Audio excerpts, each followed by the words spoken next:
Yeah, I mean, I think the fake news legislation is a very bad legislation for several reasons. The first and foremost is I think it's going to provide a chilling effect on free speech. And this is bad for democracy in Singapore because you really want to encourage a diversity of views, especially in Singapore in an era when there's a lot of change, a lot of disruption. You know, you cannot afford to have everybody thinking along one path. And that's going to happen if people are afraid that, you know, if they report something or if they're a whistleblower, that they're going to be labeled as fake news, you see, unless they have, you know, court-worthy evidence to back themselves up. So that's number one. I think the chilling effect is going to be really, really bad. The second thing is that, you know, the government's provided some reassurances, but these are not real reassurances.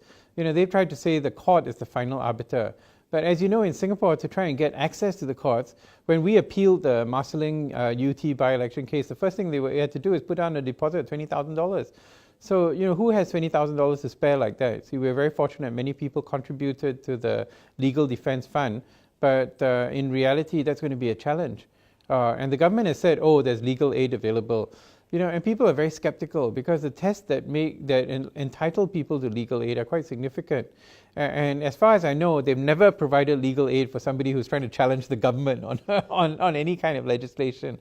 If they're really sincere about this legal aid case, then they should actually provide legal aid to Jollivan and to John, you know, because they are appealing the penalty for sharing that Facebook post. So I think that's also created significant problems. So these are the two big things: the chilling effect and also the impact on democracy and freedom of expression and innovation and creativity. Okay, so the question about whistleblowers, there's definitely the concern that if you are a whistleblower and you're talking about something in the government, there's a risk that you might be charged under the OSA. I know that government agencies do have whistleblower protections, but the trouble is that, as we've seen from some of the forum letters talking about the SAF, there's concern that on the ground whether these whistleblower protections are really put into force, because people are still very afraid that they're going to be marked for actually spilling the beans or something like that.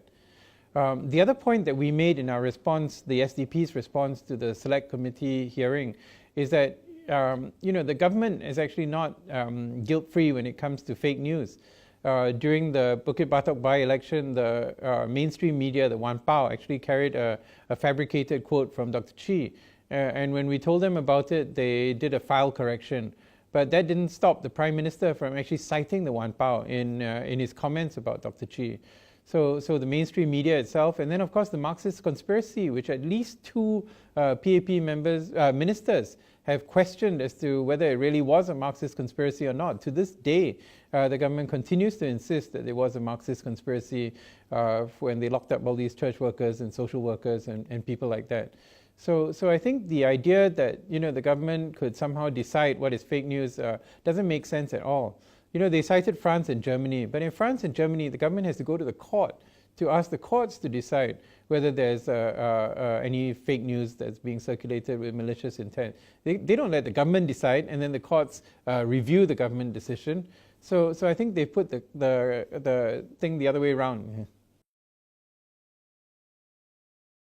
At the moment, I don't think so. You know, Singapore is a nation with plenty of laws. We have got the Sedition Act, we've got Internal Security Act, we've got so many laws which actually could be used if they were properly applied to individuals who are trying to do harm to people in Singapore. And the fact is that, like I said, you know, there's going to be no credibility if you try and make up stories which are patently untrue. You know, every now and again you hear these stories that are going around, and in the healthcare field, you know, such and such a thing is going to cure cancer, or such and such a thing is dangerous and poisonous. And these stories go around, but they have remained the fringe view.